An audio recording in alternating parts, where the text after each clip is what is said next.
Come on, when you steal somebody's work, everybody needs to understand when I sold the work to Hollywood or they bought it or stole it, if they stole it, of course, but whether they bought it or stolen, no one has creative control in Hollywood. The studios would have done what they would have done to it. They do whatever they want to it, whether they steal it or they buy it. And people who are in film business, they know this. So all they did was make derivatives of my work. That's what they do in Hollywood. A lot of writers right now won't even sell their books, their plays, or their short stories, none of their work, because Hollywood is a butcher. They'll butcher your stuff. They'll do whatever they want to it. It'll misrepresent you, or it may make you look good. It doesn't matter. Add or take away from it. A lot of people don't want Hollywood messing up their work. Alan Moore didn't even want his name by V for Vendetta. The Wachowskis didn't write V for Vendetta. They bought it from Alan Moore. Alan Moore didn't even want his name by his own work because they messed his work up. This is what everybody needs to understand. The Matrix and the Terminator, they are the third eye. They just made my book and treatment into movies. That's all they did. And games, and DVDs, and merchandising, and casino gaming, and Universal Studio rides. They just took it and made derivatives, and under the anti-counterfeiting law, every time they made a derivative of my work, that's an indictable offense for them to go to jail. So you can't separate the third eye from the Matrix and Terminator, because they change names of people's books and work all the time on the screen, but they give them credit, and then they'll show, yes, this is blah blah blah, and this is it's taken from this play, it's taken, and here's this writer who wrote it. They do it all the time, based on a true story. It's adapted from this book. You know what I'm saying? Peter Jackson didn't do Lord of the Rings. He didn't write it. He just had some screenwriters to put it on the screen, and J.R. Tolkien is dead. Right. What was very fascinating with the Matrix and those directors is that I saw several interviews with them, and the people were asking them, what does the Matrix mean? What is the actual meaning? And their response was, whatever you want it to mean. And so they say, we don't want to ruin it for people, but they can never ever explain the concepts within the movie. Because they didn't write it, and no writer tells you that their work is anything you want it to be. Writers get pissed off about the way people interpreted their work. They even go on interviews and go everywhere and speak in magazine, newspaper, talking about their work so people won't be confused about what they've created. Nobody but a dummy will sit up there and say it's whatever you want it to be.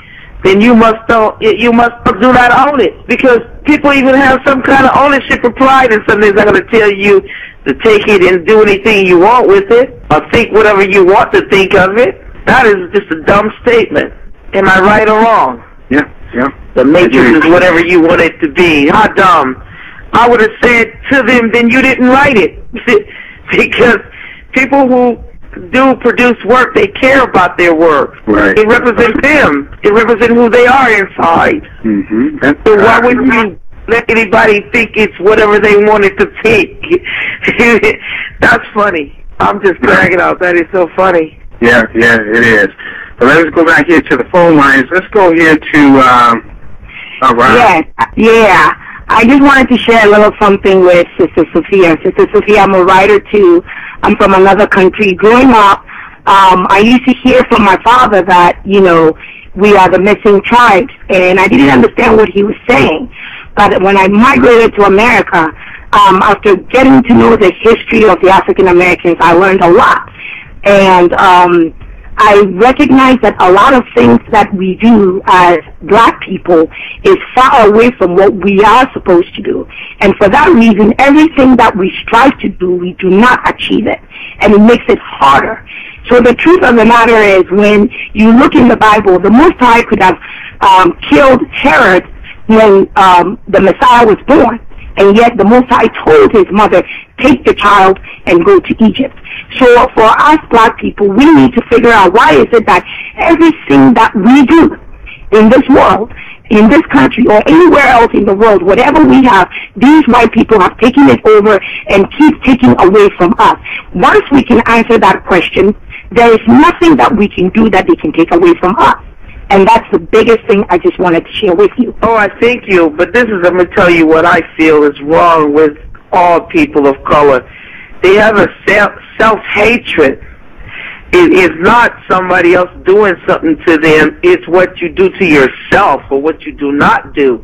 You know what I'm saying? If you don't take a stand and fight for what's yours, or if you just sit back and wallop in pity, or you just look at the history and say, oh, I can never do anything, I can never climb out, all of my ancestors been beat down and we've been treated this way, let me just accept it.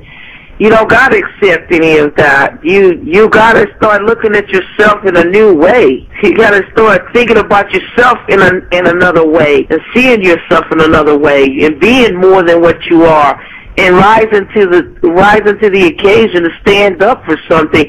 A lot of people died, like Martin Luther King, and a lot of people that are unknown. And all this stuff that's happening here right now has set all that back 100 years. Do these people die for nothing? All your ancestors that cry out with their blood, they're all over the world. Do you sit back and look at history and say, wow, these people just died for nothing? And look at all these cowards now. You live good, you eat better than all the people that died before us to bring us out of all of that ignorance and darkness. You ought to be ashamed of yourselves.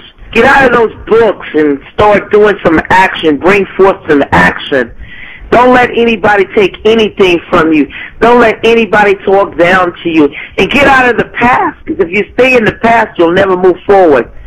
Stop looking back like Lot's wife. Go forward. Look at the truth and do something about it. It doesn't have to. It begins with truth. It begins with you.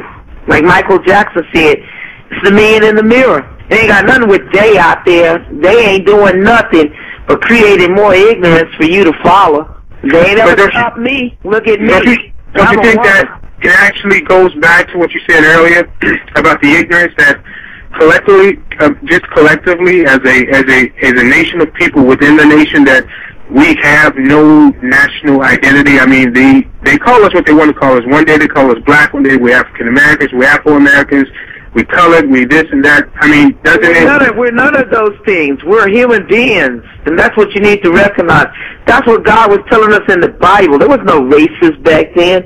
God was telling David and Solomon and them not to get involved with these clones and drones and all those hybrids and stuff that they had created.